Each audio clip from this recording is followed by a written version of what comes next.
on this earth, Lamar. From the basketball court to the football field, Washington State High School football coach Joe Kennedy is defying his school district by kneeling in prayer with his team after games. He says that he's doing absolutely nothing wrong because the praying is completely voluntary and it is after the game. This is a public school, keep in mind.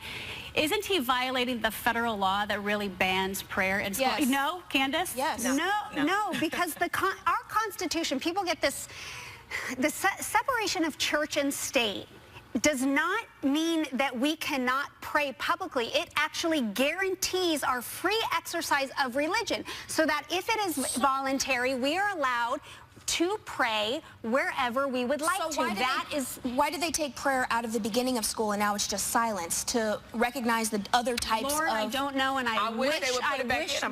But that's not fair to somebody who doesn't pray. I shouldn't have to pray. But you don't have to. Voluntary. You can always walk out of the room if no, you get in trouble. Into prayer than to fight prayer, you would see a whole difference in this country to see that power of prayer. But let me say one thing.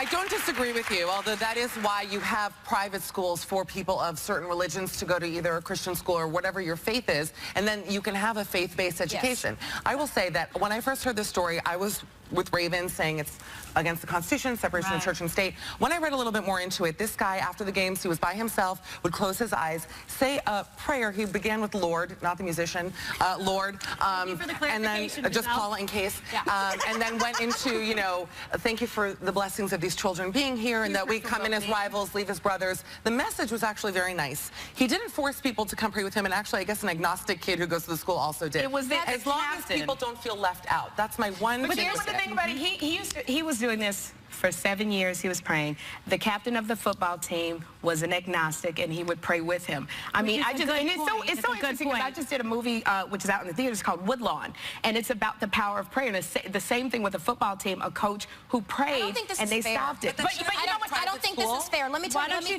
Let me say why. One, somebody on Twitter said what I kind of am agreeing with, right? He says, yes, however, let it be a moment of silence so everyone can pray to whoever they pray to, so everyone has their own sense of peace. If you're praying, please do. If that's what you love, if that's what you believe in, you should. However, there is a law in this school, and correct me if I'm wrong, where you're not allowed to pray on school grounds. Leave, come around, do whatever you need to, because I will pray with him, her, them, and she all day long. Can you imagine in Texas, by the way, imagine if a Muslim in Texas, okay, if a Muslim child was there, you wouldn't have any problem with that, Sherry, you would have no problem if a Muslim, you know why I wouldn't have a problem? If a Muslim got on the field and he wanted to pray, it's completely voluntary. Because for me, you're saying Allah, I'm saying Jesus Christ. I've never, if you want to pray, people would go, they need to hire more men like this who are willing to pray for our students, for our athletes, for protection, for safety. All right, guys, you can tell that we're not all going to agree on this. Joining in on the prayer because they wanted to. He didn't force anybody.